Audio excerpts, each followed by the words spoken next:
যারা সাজেক ভ্যালিতে আসেন, আমরা সব সময় বলি যে সাজেকে যারা আসবেন অন্তত রিসোর্ট কটেজ বুকিং করে তারপর আসবেন।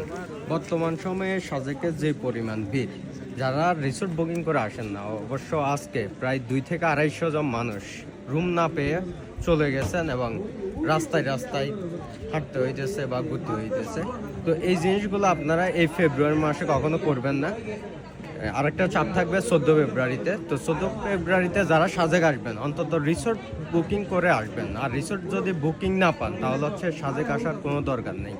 রিসোর্ট বুকিং যদি না পান তাহলে আসলে আপনি হচ্ছে খোলা আকাশের নিচে থাকতে হবে। তো যারা সাজেক আসবেন অন্তত রিসোর্ট বুকিং করে আসবেন। আমরা সব সময় আপডেট দিয়ে থাকি।